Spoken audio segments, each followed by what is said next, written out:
He had hits like Mony Mony, Crimson and Clover, and Crystal Blue Persuasion. 23 gold records in all. But what went on behind the scenes?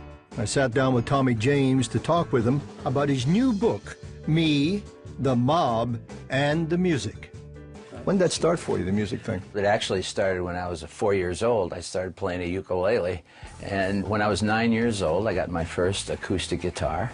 And I saw Elvis on the first Ed Sullivan Show. And, you know, rock and roll suddenly became a job opportunity. So yeah. I basically, all I ever wanted to do really was play rock and roll. Tommy James started his first band when he was 12. They were so popular with kids in the area that 2 local recording labels signed them. In 1964, when Tommy was a junior in high school, he recorded a tune called Hanky Panky. My baby does the hanky panky. It was a big hit in about 4 square blocks and then died. 2 years later, I got a call from Fenway Distributors in Pittsburgh that a Hanky Panky, this record I had recorded 2 years earlier, was sitting at #1. somebody dug it up? Dug it up out of a record cemetery, you know, put it on the air, and it actually broke out of teen dance clubs, and they bootlegged it, sold 80,000 of them in 10 days, and we were sitting at #1. Only in America. Wow. Only in America. Tommy quickly put a band together and went to New York to sell the master. The Shondells were met with enthusiasm from every record company they went to, but were turned down by them all. And finally, Jerry Wexler at Atlantic levels with us and tells us, well, if you want to know the truth, Morris Levy from Roulette Records called up all the record companies and said, "This is my record." Whoa. And with that tone, everybody that down. Yes, attitude. yes. And so I said, you know, this is kind of scary, actually. What made it scary was that by signing with Roulette, Tommy put himself under the thumb of the mob. What we didn't know, and we learned incrementally, is that Roulette, in addition to being a functioning record label, and a good one, was also a front for the Genovese crime family in New York. So they owned you and you didn't know it? Well, they owned the record. Yeah, well, then they own you, buddy. So this was real, this made life really interesting. Wow. The summer of 1966, Hanky Panky was released and quickly went #1 worldwide. But in spite of Tommy's success, getting paid was a problem. I describe it as trying to take a bone from a Doberman. I mean, it just wasn't going to happen. He owed you about what, $30–40 million? Before it ended up, our accountant calculated somewhere between $30 and $40 million that we just flat out didn't get. But if I'd have had that money right then with the lifestyle I was leading, I would have probably destroyed myself. To cope with the pressure of coming up with the next hit while dealing with the mob, Tommy did what many musicians of that era did. Here comes the booze and the alcohol. And the pills. And everything else. Yeah.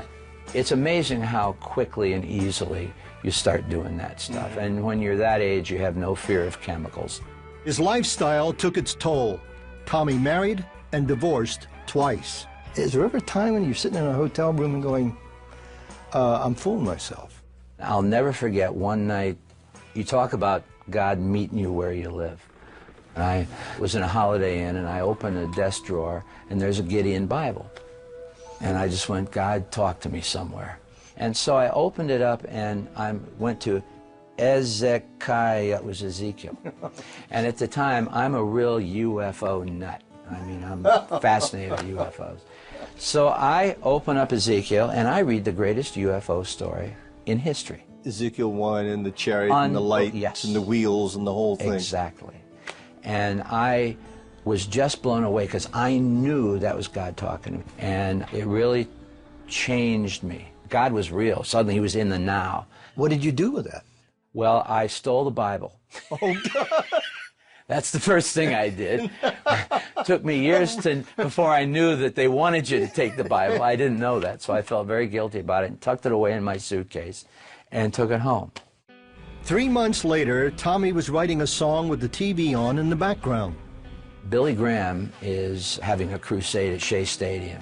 So I started watching it. He gave one of the most incredible teachings on why Jesus came. I had never heard it put that beautifully and simply before. It rang something. I mean, I knew I heard the truth. And I went up to the TV. I'm sure I did, retinal damage. I went about this close, put my nose on the set and my hand, and when he gave the invitation, and I got saved that night. Tommy dedicated his heart to God, but his body was still addicted to drugs and alcohol. The band continued to crank out hits like Mony Mony and I Think We're Alone Now. We began producing our own product, and that really was a monumental moment. Tommy managed to break away from roulette, but addiction still had a hold on him. In 1986, Tommy checked himself into the Betty Ford Center. That was one of the most wonderful experiences of my life. To dry out from the pills everything, and the got booze. rid of everything. And I must say that when I played my first gig after being high on something for 25 years, every time I would play, it was the most liberating experience in the world. It was incredible. When you reflect on all this, Tommy, do you see the invisible hand guiding your life? Oh. The events, everything is Without transpired. a doubt. But the fact is that you're sitting here right now talking to me. It's a miracle. It's a miracle. What I'm saying is that the Lord has not only directed my path, but He's been my shepherd all my life. He's been kind to me. He's been generous to me. But He's also let me know that it's Him. When I'm appearing somewhere, I get to throw little seeds out there. I'll say, at the end of Sweet Cherry Wine, which is about the blood of Jesus anyway, I always say, keep looking up, Jesus is coming. And another one of your songs, Crystal Blue Persuasion. That was about becoming a Christian. Yeah. People say, was that about drugs? I said, no, it was about Jesus.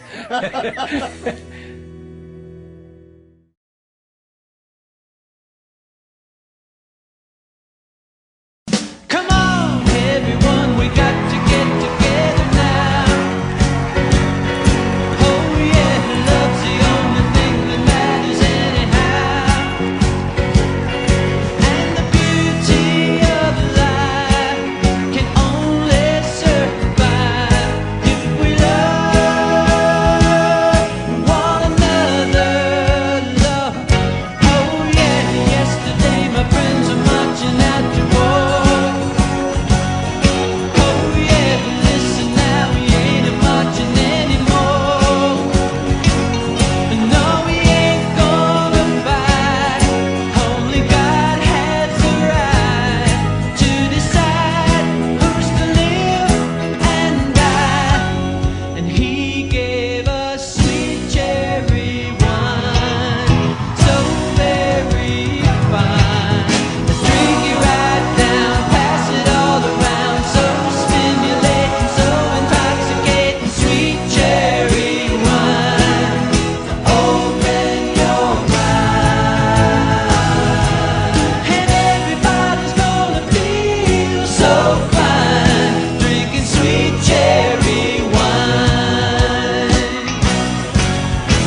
your mind.